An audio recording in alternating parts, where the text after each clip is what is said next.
Hello, Charlie TCG here. Welcome to Mastering Regidrago, the ultimate guide to play one of the best decks to play right now in the format. It had an absolute dominant showcase at the World Championships, the most played archetype on day 1 and day 2, and 4 of the top 8 placements was Regidrago V-Star. So in today's video, I'm going to talk how or why you should play Regidrago V-Star, what attackers can really utilize from the Apex Dragon attack. Let's look at the deck list, how much has changed after the World Championships, and some other inclusion that didn't exactly make my cut, but can be added to yours for your own personal flair. Let's look at the board state and definitely an in-depth matchup guide, talking about from the very best to the absolute worst matchups that Regidrago V-Star has to offer. So why don't let's start right in the video about how you should be playing Regidrago V-Star. So it focuses around that Apex Dragon attack. For 2 grass and the fire energy, choose an attack on one of your Dragon Pokemon and discard up and use it as its own. This is very much a reminiscence of the likes of Mew and Mewtwo tag team from back in the day. But it didn't really see any shine until the likes of Twilight Masquerade released of 2 cards, Dragapult EX and Teal'c Ogerpon EX. Dragapult EX has one of the best attacks with Regidrago can copy. Phantom Dive, 200 damage, and place 6 damage counters on your opponent's bench Pokemon any way you like. This is amazing. There's 2 shots most of the format and it sets up to get these big one-hit KOs in late game. While Teal'c Ogerpon has the amazing Teal Dance ability. You can attach a grass energy from your hand to your Teal'c Ogerpon, and if you do, you get to draw a card. All of a sudden, we've got some energy acceleration and inbuilt draw factor, which is incredibly powerful. How are we going to feel the attack? Well, having likes of energy switch, moving the energies around to Regidrago V-Star, and all of a sudden we can attack Apex Dragon turn 2, which is incredible. We have other attackers as well, like Giratina, likes of Kirin, which pretty much put Regidrago on the map again, be pretty much like scaring likes of Lost Box and Gardevoir and Charizard, which is definitely, you already have a good matchup against this one. But how are we getting the Pokemon in discard pile? That's where Earth Vessel and Research become in handy. This deck is very, very aggressive in the early sort of game. Using your Earth Vessel, not only do you get your energies in play with the likes of Teal'c Ogerpon, but also discarding the likes of your Dragapults and Giratinas. Whereas your Research, you're binning your hand, getting a fresh one, you Squawkabilly, so you're drawing through pretty much over half your deck your first turn, trying to activate so you can attack with the Apex Dragon turn 2. So now let's look at the different attackers that Regidrago really has in its arsenal. The main one, of course, is Dragapult EX. This is arguably the best way to play Dragapult EX, and it's seen quite a lot of play. Like I mentioned before, it 2-shots everything in the format. That spread damage KO is incredibly powerful. Not only does it KO some lone Pidgeys or even 60 HP Charmanders or Rolts, but basically it KOs every single 2-price support Pokemon. Think of the likes of Squawkabilly, the likes of Lumineon, Rotom, and even likes of Mew. This can put one-hit KO out while also setting up to get these big one-hit KOs in the late game. This is incredibly powerful even against single prizes as well, by spraying the most damage counters so you can take 2-prize turns, which you might not be able to in a single prize meta.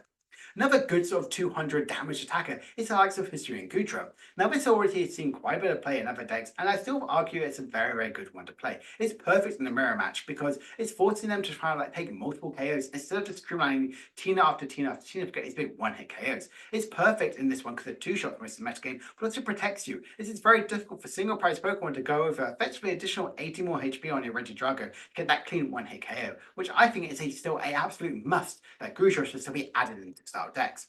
I've alluded to it before, but Giratina V-Star kind of been overshone the likes of Raging Bolt. People were playing Raging Bolt at the start, but kind of realized very early on that Giratina V-Star is the best one to play. 280 damage, pretty much one-hit KOs everything in the format except the big EX Pokemon like Charizard, Gardevoir, and likes of Dragapult.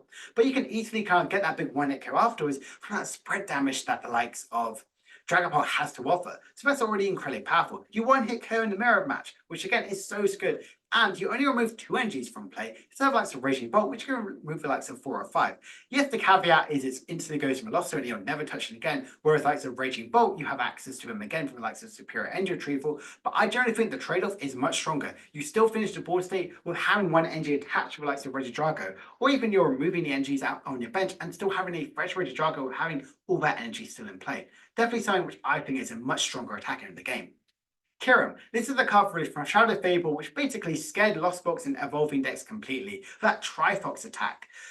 Pretty much you put to do 110 damage to 3 of your opponent's Pokemon in play. That is very, very scary. You're 2-shotting every single supporting 2-price Pokemon, which we saw use to great success in day 1 and day 2 of the World Championships. But the only issue with this Kirin is it's very costly, about multiple energies. If you want to use it, you have to discard all your energies attached to this one. So be very, very careful when you use this style attack from likes of Regidrago V-Star. Or careful not to start this one, because you are never going to be using that Triforce attack if you're not against like a Team Plasma style deck. So that's definitely one of the scariest issues about playing this Kirin, but doing pretty much board wiping any evolving decks or Lost Box is incredibly powerful and sometimes could be a really good trade-off. Another attacker I haven't alluded before is that Regidrago EX. It's guaranteed one-hit KO everything in the format, but it's very costly. It clears you out of all your energies. Yes, obviously I mentioned before you can bring them all back like a superior energy retrieval, but if you're going to be using this at least once or twice, and you've already used your Legacy V-Star, it's very difficult to constantly streamline Bellamy Thunder turn after turn after turn. And it also has the very heavy retreats, so if it's out in play, you are not going to be attacking with it, only using that burst raw attack. So definitely something to be a little bit more considerate about, and most people, reasons why they've cut Raging Bolt from their deck. Hackers, I think, is another amazing dragon card from the Shroud of Fables format. Its first attack, bring down the axe, which instantly KOs any of your opponent's active Pokemon if it has a special energies. Think of the likes of Lugia V-Star and even the likes of Iron Thorns. You now have two different ways to get these big one-hit KOs on these style of decks. And obviously, like I mentioned before, against one-hit KO in Iron Thorns, well, Dragapult can even do that instantly, doing 230 damage with the caveat you discard the top 3 cards of your deck.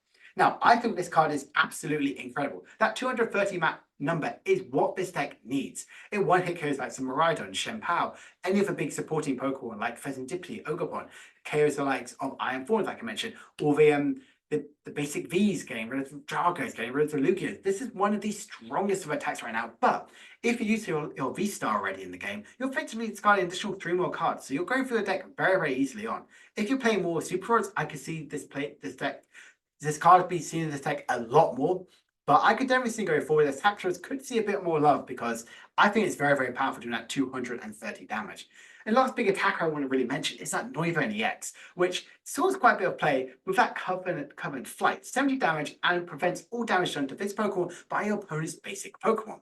Now this is really good if we're going to a big basic format, which is kind of looking like we might potentially be going into this one. The only caveat is we're only doing 70 damage. It's very slow to get these big one-hit KOs. And effectively, if you aren't playing any likes of Churro or even the likes of Super Scoop Up, you're not really good. You'll be having Pokemon on the bench, so they can easily get around the lock with the multiple gusting options they have to double gust to get these big one-hit KOs. That's one of the downsides about Noivern EX not being as strong as it really once was.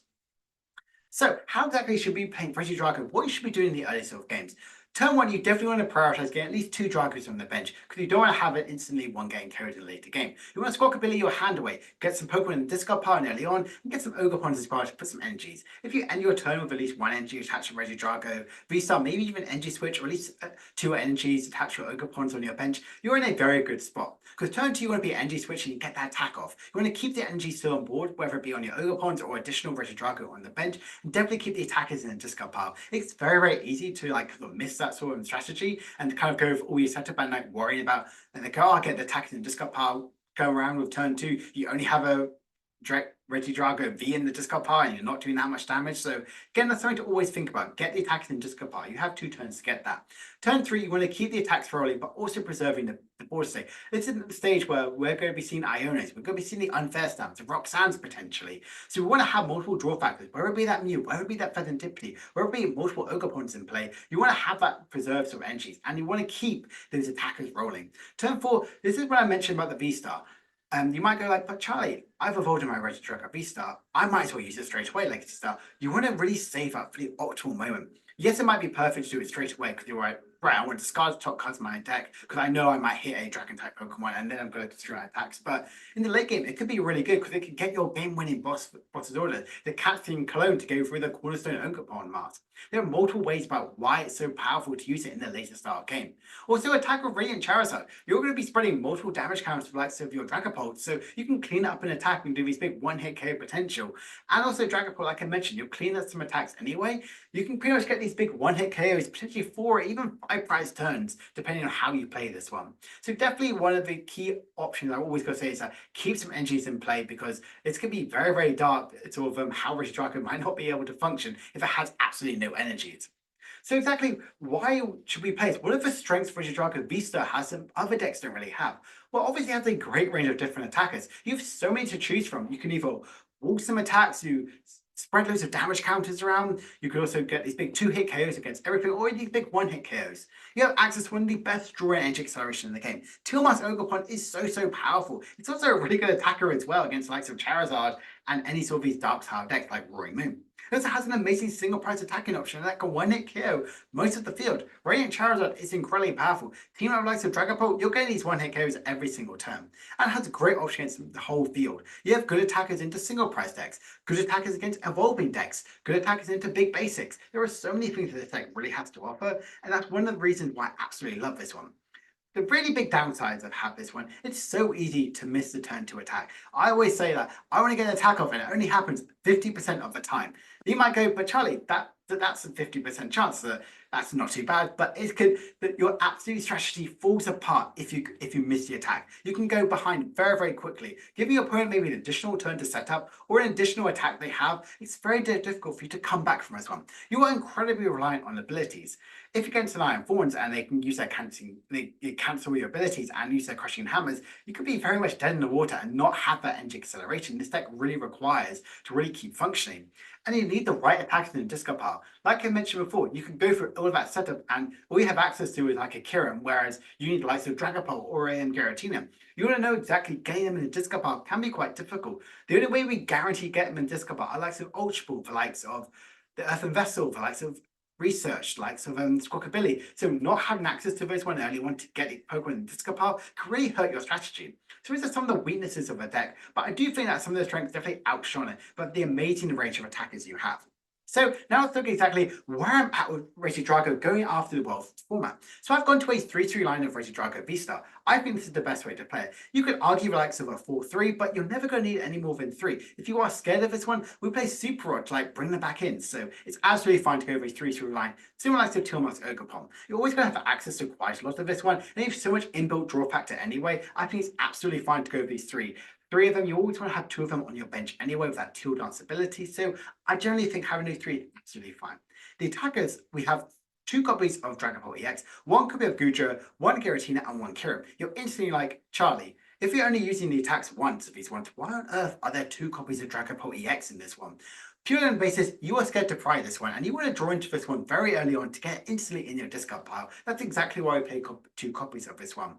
Yes, I know it might be very much a card which can flood your hand and be very much not exactly the card you want to draw into the late game, but kind of have access to it a lot earlier is much stronger. I think Goodra is really good for that wall factor, and especially if the mirror match is going around, I think this is why Roarng Iron is a very good attack. Giratina V-Star has a big one-hit KO potential and amazing in the mirror, and Kirin because you want to still have that option. 110 damage to 3 of your opponent's Pokemon is really, really strong. Board wiping against any sort of evolving decks is super, super good. So as the attackers, support Pokemon play 1 copy of Mew EX, 1 Pheasantipity, and 1 Squawkabilly. Mew EX because even though you're going to be having lots of draw factor like Ogerpon, you're going to have quite a low hand size, so that's why Mew EX becomes really good and handy. Pheasantipity also teams really well with Mew. If you draw up your 3 and then you can use Pheasantipity after one of your Pokemon got knocked out during your opponent's last turn, this is where it becomes very, very powerful. Drawing 3 cards, Pheasantipity X is one of the best cards from Traveler Fable and is constantly going to see a lot of play. And Squawkabilly X, again, need to say more, discard your hand, draw 6 on your first turn of the game. This is very, very easy to get set up. We also play 1 copy of Hawlucha. I love Hawlucha in this style deck. It works so well with Dragapult. Because you can put that extra damage counter you really need, get the KO on those 70 HP Charmanders, Dreepies, Roltzes, or even just get the setup on the Ogerpon so you can boss's orders that one and get a KO with Phantom Dive that way. So again, it has so many synergies around this deck. And that Radiant Charizard as our Radiant Pokemon of choice. You can play other deck cards as well, like Serena, like the Gardevoir, or even like some Greninja, but I think Charizard is so good. You're already running Fire Energy, you already want to have that late game attacker in the late game, and as well as also having that prize trace off. Going your opponent, forcing him to take a 1 prizer, which is so detrimental for their sort of gameplay. They might have to go 2-2-1-2, whereas you can just go 2-2-2. That's exactly why his Radiant Charizard is in this deck. Our 8th deck card of choice is, of course, Prime Catcher. It is so good for that gusting effect, and utilizing it again with likes of Legacy Star is so strong. Cancelling Clone because we want to utilize it against using that Kirin attack, but also you want to go through with the likes of Cornerstone Ogerpon. You want to go through this one because this deck has no good way around this one. Also using Iron Thorns as well, try and get your abilities and use them again. And you could obviously bring this back for Legacy Star. We also play 1 copy of Switch. We play quite a few heavy retreating Pokemon, so we want to like move them out very easily. Enter covers, we play 1 copy of Super Rod to help us not really deck out, but there's also 2 copies of Superior End Retrieval. Superior End Retrieval is amazing because they also get that discarding effect for Dragon cards, but also gets back our Grass Lane to draw with the likes of Tiamat's Ogerpon. 4 copies of Energy Switch, 4 copies of Earthen Vessel. Again, need I say more? This deck is purely focused on getting your energies out in play and moving around as quickly as possible, so this really works for our strategy. 4 copies of Ultra Ball, 4 Nest Ball, and our supporter cards we play 2 copies of Iono, 2 Boss's Orders, and 4 Research. 2 Ionos because we want to be disruptive as well. Even though we want to be aggressive with our draw factor with 4 copies of Research, Iono is perfect in the late game. Hopefully when we Iono your opponent to 1 or 2, or even ourselves that as well, we will have that good inbuilt draw factor like the Fentipity, Mew, and Tiamat's Ogerpon. You don't need to worry about having such a low hand size. 2 Boss's Orders for that guaranteed gusting effect. Now for the very big change. I've gone from Pokestop and I've changed to 1 copy of Temple of Sinnoh.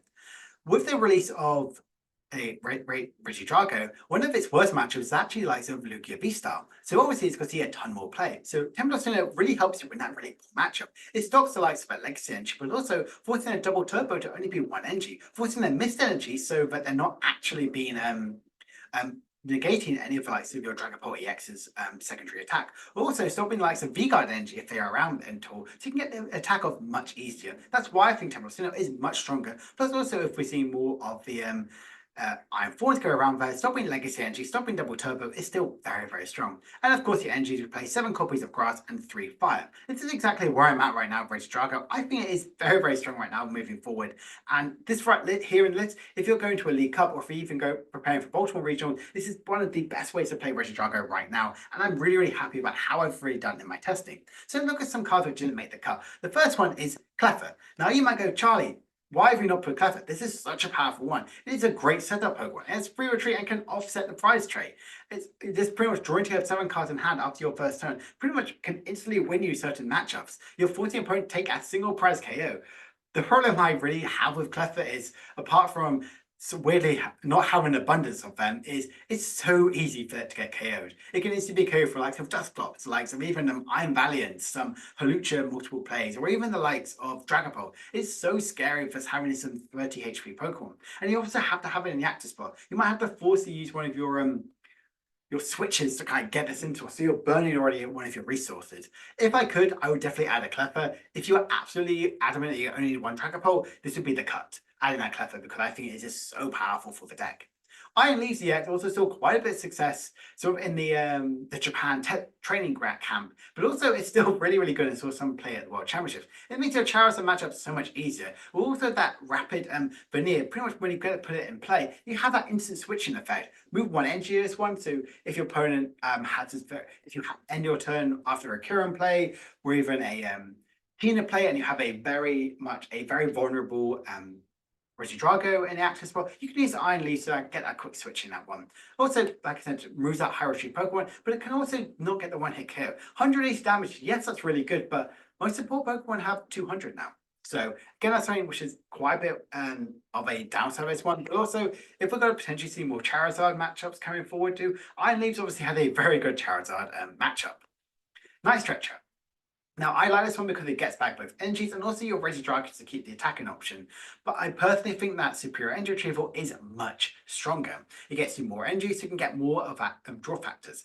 I also think Night Stretcher, yes, you can get back Pokemon, but only really good getting maybe like of your Regidrago, which V-Star to kind of like streamline the attacking option, potentially the Radzard or Hawlucha in place. So there are some ways where it could be a lot stronger, trying to guarantee getting a Pokemon, but as it's not having that inbuilt shuffle, so you are still prone to deck out a lot quicker.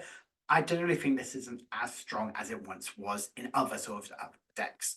For the Cherry scenario, I really like this one because, like I said, it can pick up your Dragos from after they've been depleted from their Kirim and Tina attacks. Yes, I know you have Iron Leaves, which effectively has maybe be a little bit stronger in certain ways, but also it's great against control. If your opponent is locking in a Squawkabilly in active spot, just picking up one of your liabilities makes it so strong. Picking up very heavy damage Pokemon so they can't get the big 1-hit KOs your opponent on the later game. There are so many good things about Professor Cherry's scenario. Again, like Cleffa, it's all about space. But I do think that if you have Cherry in play, that's absolutely fine to have that in your deck. Another one is Jamming Tower. This is all quite a bit of success in Regidrago, especially in the early sort of game, and still seen quite a bit in the Worlds format. It's obviously great against likes of Gardevoir, stopping from the likes of their TM Evos. Some of their TM Evos, as well also their Bravery Charm, is so powerful, potentially taking an additional prize card that way. Stopping Forest Steel Stone, again, is really good against Charizard and likes of Dragapult, so I think that's incredibly powerful, but it can be a wasted card in some matchups. Some decks aren't prone to using their tool cards every single time, or even play tool cards. So effectively this could be like, oh, 59th card, like it's like, oh, it's just in here, but against this matchup it's not really worthy. Whereas like Temperatuno helps you against any of these bad matchups like Lugia. Whereas Jamming Tower, you already have a decent matchup against most of the field that does play tool cards, so it's definitely something to be a bit more considerate about when if Jamming Tower should be included in your deck. Pokestop, I love Pokestop.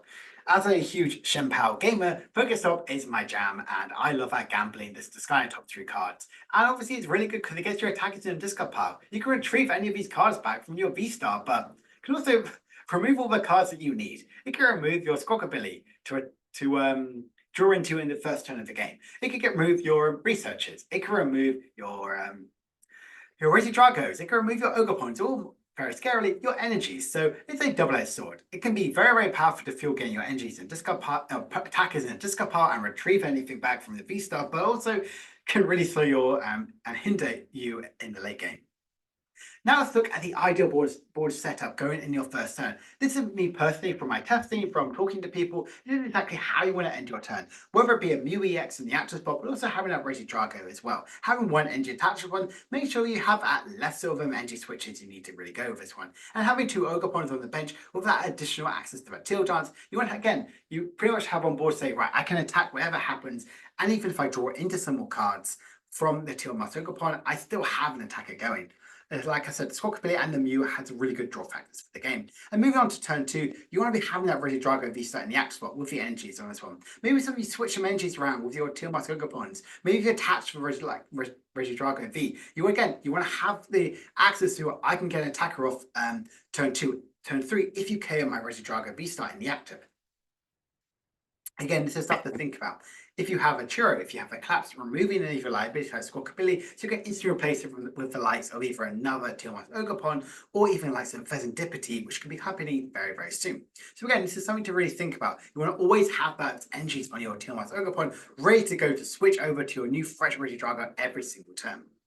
Now let's look at the matchups. Let's look at the favored ones all the way to the unfavored ones. And you look at this one, you go, that is much more unfavored and even than I would like to have to offer. But because it's a well-known archetype, it's a deck which has seen quite a lot of success. Well, of course, it's going to see a lot more threats than positive matchups. So definitely its favorite matchups are the likes of Chien-Pao, Charizard, Dragapult, and Lost Box. A lot of these things you have in common, they're evolving decks which have low HP Pokemon. The even matchups are the likes of Lugia, Iron Thorns, Gardevoir, and Gholdengo, whereas the unfavored matchups are likes of the Raging Bull, Ancient Box, Turbo Roaring Moon, BlockLax, and Miraidon. So right now, let's actually deep dive exactly what makes all these decks tick and how on earth you can kind of like combat them when you face it.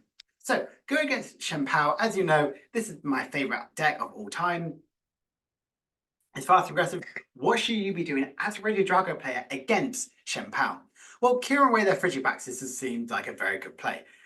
This is a deck which does not really play like a Manaphy. It didn't even respect it when Chien-Pao was up there as one of the best decks at EOIC. It kind of went with, right, I'm just going to accept defeat if I do. So that's one bit amazing things about this one.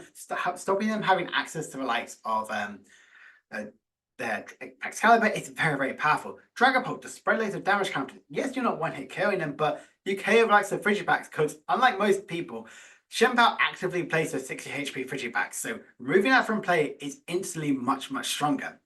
Gudra, so they have to waste more energy to get these big one-hit KOs on their guys, and also Radiant Charizard to offset the price trace.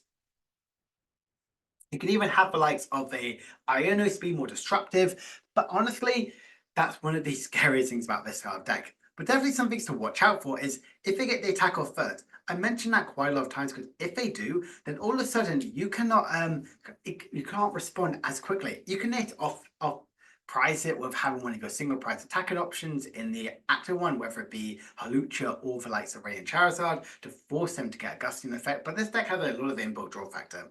Not removing their draw factor or having 2 Excaliburs out can be really devastating for you to kind of play around. Yes, you can use like a double Kyurem to remove Excaliburs, but by the time they do that, they're going to set another Frigibacks out and play, or they're going to make sure that they can find a ways around this one. So that's definitely something to be a little bit more scared about. There is a lot of thinking to go into against Chien-Pao, pretty much focusing on like when the attack is going to be, you're always going to want to use the likes of Dragapult and Gudra as your attacking option and Kyurem potentially in the early game to wipe out from enemy attackers. If you're going If you go first and you get to use Kieran on your second turn of the game and you get to wipe out the Frigidraxes, you can have that time to breathe, like get the attack off one turn or two later, because effectively you're already much more ahead in the driver's seat and the maximum damage they can potentially do is 120 damage to you. Another good matchup is Charizard. Oh boy, there are so many things you have which can help you against Charizard. First of all, you have Ogerpon, which will one-hit KO Charizard with a 3-inch attack one because of weakness. So that's a positive thing. Clear away any of their bench Pidgeys and Charmanders. Again, that's a very much powerful one. Charizard obviously is very more of the Rabsca line instead of the Dusknoir if we're going with that sort of approach, but I've seen lots of more love on the Dusknoir line. As you know, personally, that's my preferred way to play Charizard. Could we see that come back? If it is, I think you definitely have a much better matchup than like the Rabsca line. Goodra is amazing because they help wall attacks. You're forcing it to have additional 80 more HP, so Charizard will have to two-shot you pretty much no matter what. Dragapult to spread the damage counters around. One-hit KO likes of Pidgeys, KO likes of Rotons. There's so many good things around this one, and basically removing their Pidgeot as quickly as possible. In most style decks, if they still have access to their Pidgeots for most of their game, they're always going to win because they're going to get the gusting card, they're going to get their boss's orders, they're going to get the rare candy. So it's definitely something to be a bit more aware of. Things definitely watch out for is the Dusclops with Defiance Band still gets the big one-hit KO. Even if they're going first and they get all that sort of play out, with the Defiance Band, you've taken a prize card from the Dusclops. Again, they're forcing you on that off-prize trait, so that's also a really bad thing, and can do 290 damage, so that's really, really scary for you. And unfair stamps that gust away your draw on board is, again, really, really scary what Charizard has to offer. There is lots of more things positive going into this matchup. Like I mentioned, a few things that could be scared at are the likes of our Dusclops, are the likes of gusting and disrupting your hand at the same time. So definitely something to be a bit more considerate about. Another card which actually you have good matchup for is the other Dragapult deck, main Dragapult. Obviously, Dragapult plus Lugia, you can instantly get some easy 3-prize turn. Why is that? Because pretty much you're forcing them to KO, you're forcing them to KO the Rotom, you're KOing the Rotom, and you're KOing like Sandreepa on the bench, so you're slowing down their setup completely. Also, Goodra, making them pretty much like 3-shot you, which again, is really, really powerful. You're stopping them in their tracks nearly every single turn of the game. Radiant Charizard is also really, really good because it offsets the price trade. Yes, they might play the Dusknoir, so maybe that might not be as scary, but also it's still really, really powerful to attack, doing 250 damage. Yes, KOing the likes of their Pidgeot EX, which is really good, and definitely going for that is one of the best ways to go for it. And Temple shuts off the likes of Upper Neo Energy, so forcing them to actually go attachment 1, attachment 2 is really good. Although this does completely change with the release of Stellar Crown, which I believe this may go down to still have a favourable matchup one, but definitely becomes a lot harder with the likes of Sparkling Crystal and Crispin. Things to watch out for, again, the Dusknoir to help them get these big one-hit KOs, because they can easily do this one out absolutely nowhere, and they get to spread some damage around, but Alexander get the big one-hit KO. They can put some 6 damage counters on with the bench of Regidrago V-Star, move some damage counters with that Radiant Alakazam, and also gust it up and get a big one-hit KO that way. Definitely something to be a little bit more considerate about, but how scary Dragapult can do. Although, unlike the likes of Charizard, Dragapult EX needs a lot more to get set up, so I definitely think it's a bit more of a easier matchup than the likes of Charizard would have to offer. Lost Zone Box.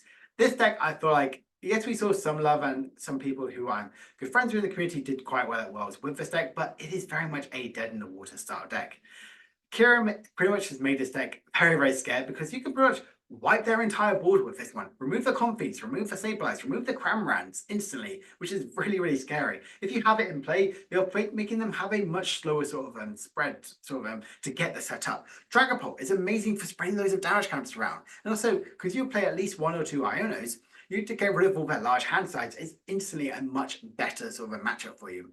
One of the scary things you've got to watch out for is if they trap one of your Pokemon that in the active after you V-Star. Because normally you're going to be playing your switching cards, your the likes of your Prime Catcher, and if you're already in Disco Part and if you use a V-Star, they could go, right, okay, I'm going to use Counter Catcher up one of your Regidragos, which has nothing attached to this one. You've depleted most of your resources, so I'm just going to go through and streamline lots of attacks and spread of Sableye. That's something to be a bit more worried about. Obviously, Roxanne Counter Catcher is obviously very, very scary as well. And if it's EX build, not responding to Roy Moon sooner, because this is a very, very scary deck, Roy Moon is, and it's a very, very scary attacker. But again, with Dragapult EX, you can capitalize on spreading the damage counters that way and taking additional more prize cards that way.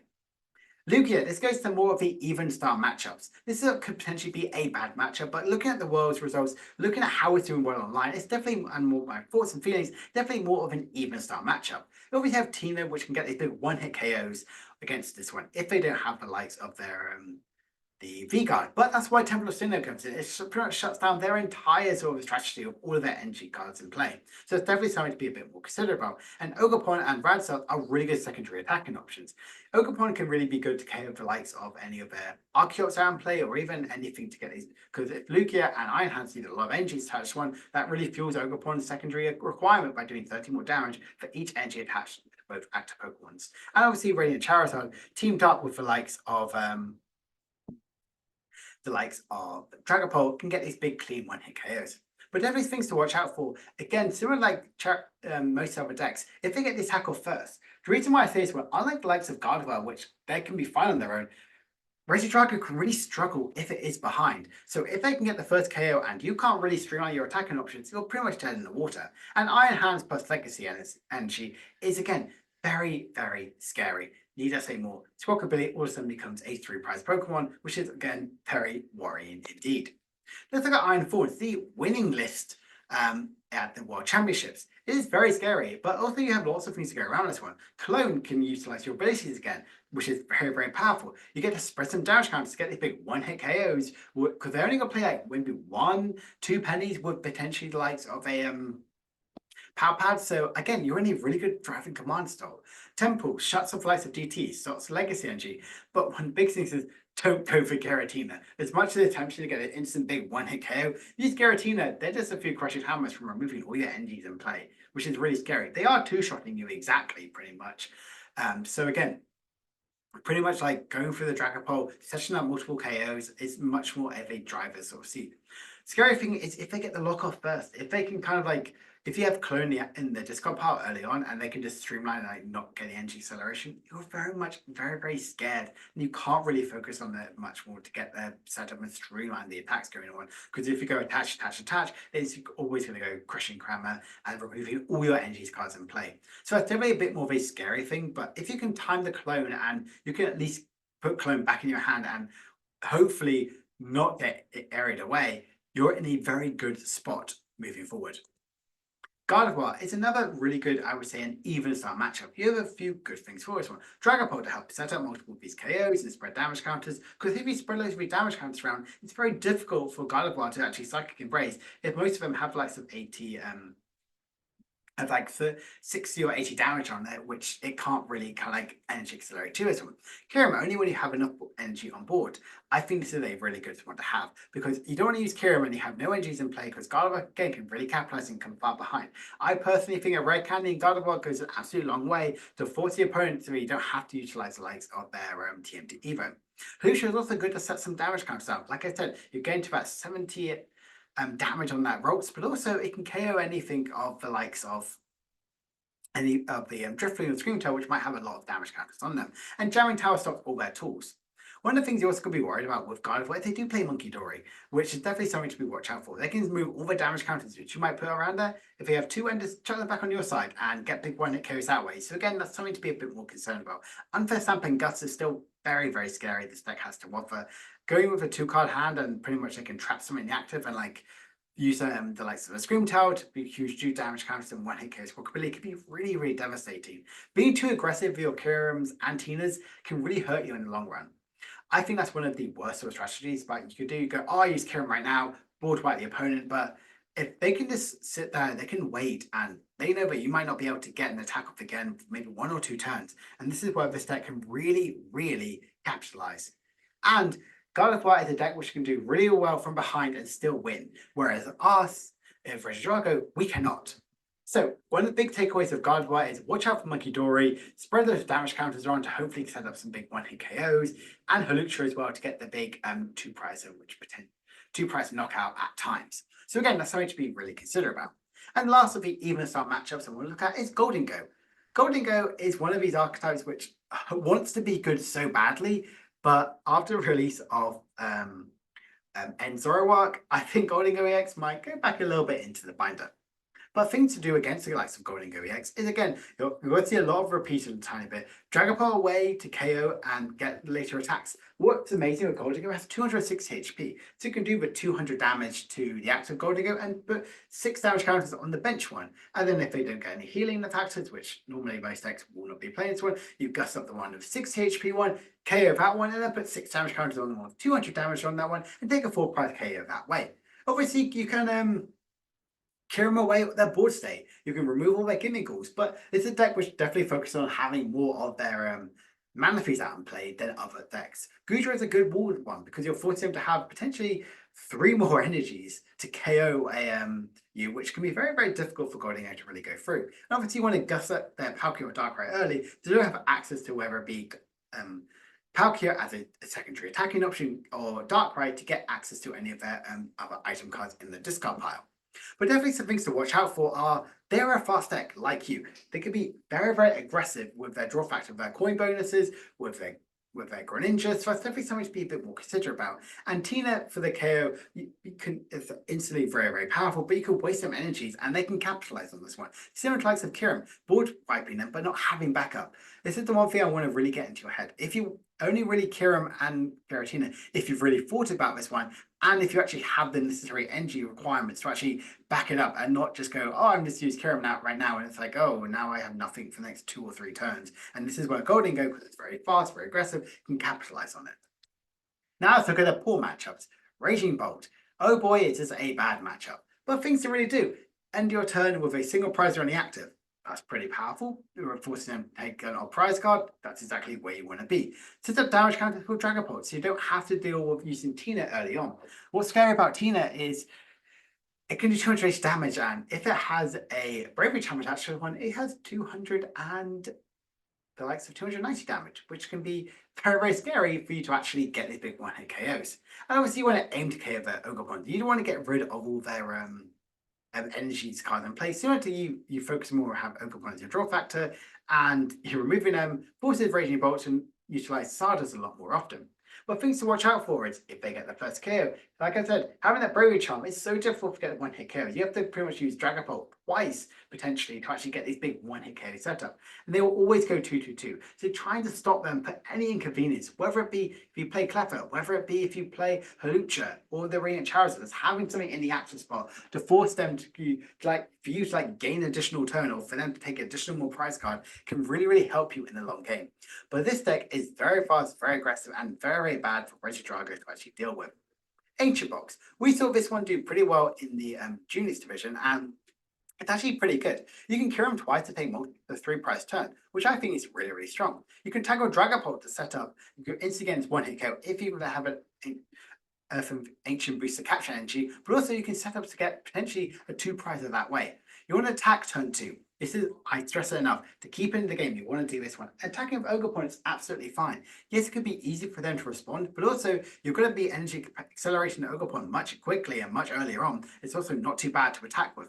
But definitely things to watch out for is, as it's a single prize style deck, you have to go through 6 single prize attackers. They have to only go through 3 of you guys, but if you have to go through 6 of they have to go 6 of theirs, it's very, very time consuming, potentially wasting a lots of resources.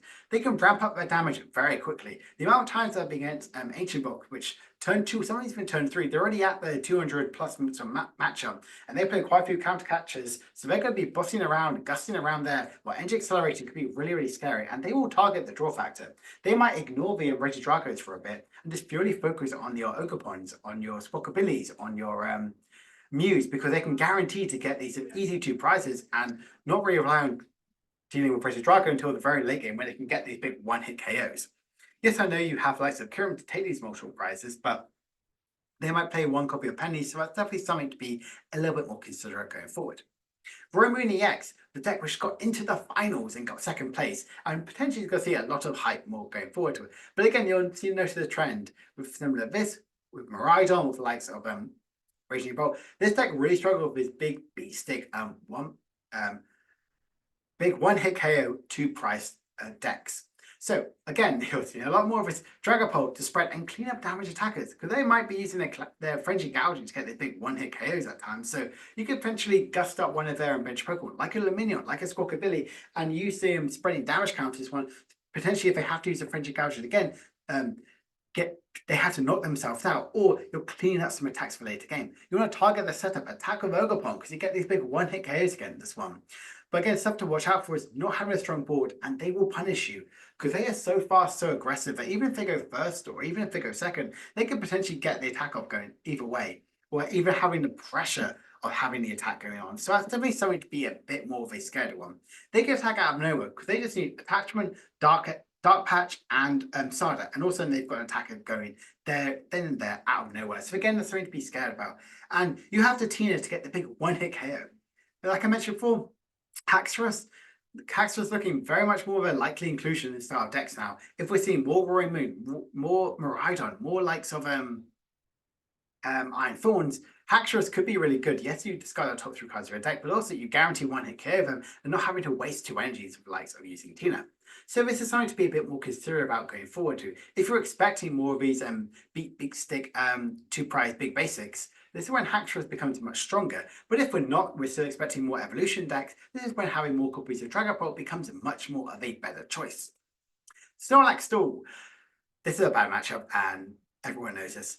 Basically, things to do is only have attackers in play, Cologne to attack Ogre because you want to be doing this one, V-Star to get it back in, Dragapult, Goodra are great attackers. Doing the 200 damage, you get the big one-hit KO, even if they have like a Bravery Charm attached to this one. So again, that's something which is really, really powerful. But the things to watch out for is they will flute your unwanted Pokemon.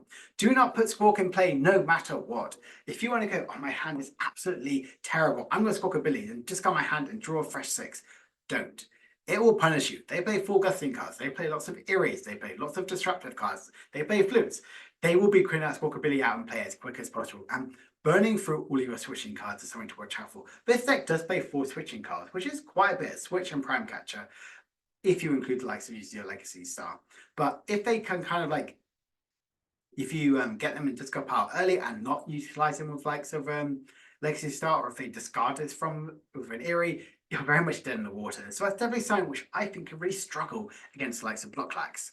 And let's talk about one of the big sub-decks, Miraidon, which had a huge, insane run at the World Championships and definitely going to see a lot more play, similar to how it did at the World Championships last year.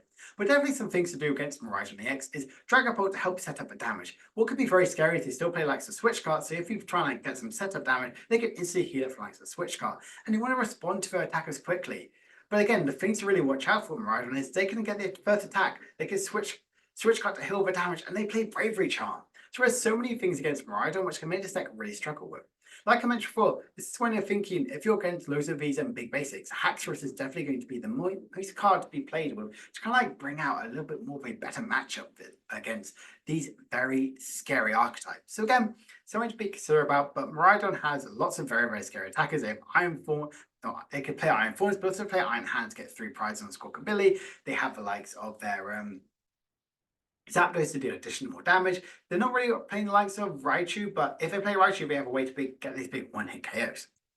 And finally, let's look at the mirror match as well. What exactly should you be doing? Get the first attack off. I have played quite a few mirror matches before. I've definitely played at my fair share of my locals, and pretty much whenever I play the mirror, it's whoever gets the first attack off normally wins, because that's basically how it works. It's a resource management. You guess you can deck out, but effectively, if you just need to go attack, win, having the first attack off really puts you in the driver's seat. Having enough resources to streamline Tina. You potentially sometimes want to go Tina to get these big one-hit KOs. Yes, they make Goodra to protect themselves, but if they Goodra, then they aren't playing likes of Tina, so you can boss around that sort of play. But also Goodra is really good for walling style effects. You want to protect your Regidrago. You want them to two-shot them so that they get these big one-hit KOs. A Radiant Charizard is really good to force them to take a 1-prize there. If they've depleted quite a few of their resources, maybe their prime catcher's already in discard pile and they've already utilized their Legacy Star and 1 boss's orders, they might have only access to 1 copy of Gust. So having this Radiant Charizard is really good. KO likes of a Ogre or even likes of a Pheasantipity, or even a Regidrago on the bench after you spread lots of damage counters. This can be really, really strong. Definitely some things to watch out for is not going aggressive at the start and not having that setup. Being punished is very, very easy in this, again, in the mirror match. If you don't get the setup, if you don't have multiple Ogre Bonds, if you don't Squawkabilly, if you don't have that good board state like a Pheasantipity or Mew for that on-build draw factor, this deck can really, really struggle. And keep an eye on your opponent's Pokemon in their discard pile. You want to know exactly what they have access to. Could they be playing some Texas Tune like Expecting? Could they be playing a Haxorus? Could they be playing a Dragonite or even the likes of a or the likes of having the scariness of a Kyurem out and play, which stuff is something to be scared about because they can Kyurem board wipe you. You don't play any healing stuff. You play no Churro, you play no Super Scoop Up, you play no switch cards. So they can go Kyurem, bye board, I win in 2 turns. So that's there again, something to be a bit more concerned about moving forward. And if they trap somebody in the active spot and you burnt too many resources. I mentioned before that Kyurem thing. If they can do that exactly by trapping one of your Pokemon disc apart and winning off a research board, they're like, all right, you've gone for your switch, you've gone for your prime catcher, you've done your legacy star, you have 5 cards in deck, I have 10, I've used all my switch cards, boss this up, pass, and just win that way. That's a very much a painful way to lose, but that's again something to be thinking about. Thinking about how fast you're going to one, but still having enough resources to keep going. So the mirror match is one of the weirdest ones because it's normally not going to go more than 4 or 5, like 4 to 4, maybe even 5 turns max. So that's something to be a bit more considerate about it. Attack first, streamline your attackers, and watch out for how many Pokemon are in your opponent's discard pile and how many resources you have offer to keep up in the rest of this game. So let's include this one by looking at this deck. This is a very, very fast, aggressive deck. I love Regidrago V-Star, and I really love that it's kind of like come back. It definitely got overshadowed from the likes of Lugia V-Star back when Silver Tempest got released nearly 2 years ago. So it's really fun to see it kind of have this new like lease of life, and it's very, very aggressive, but having an amazing draw factor and amazing attackers it has to offer. So my closing thoughts about Regidrago V-Star is know the attackers for your matchup. As you mentioned before, I've mentioned lots of Dragapults, but also know when you need to play Tina. Know when you need to use Kyurem because you don't want to deplete all your resources. Use Legacy Star when you need it. Don't just go, I have all my Regidrago V-Star, so I'm instantly going to use it right now and discard all my resources because it could really help you in the late game to get that additional resource you might need to have. And of course, have fun. This is one of the best decks to play right now in the format, so of course, it's a brand new sort of learning experience. And I hope you have learned a little bit of funness about why I think this deck is actually going to be one of the best decks to play right now going forward. Sorry it's taken quite a while to actually get this video out, a bit behind the scenes of my work sort of aspect. I want to get this in before Worlds, but getting out after Worlds is still a very good spot. Definitely working on my next one. I want to talk about Palkia, so hopefully that's going to be released before Stellar Crown is out in a few weeks' time. My name is Charizard. I hope you guys have enjoyed my latest video. If you have, please make sure to like this video, comment down below a deck which you want me to talk about, and if you've learned something new. Bye for now.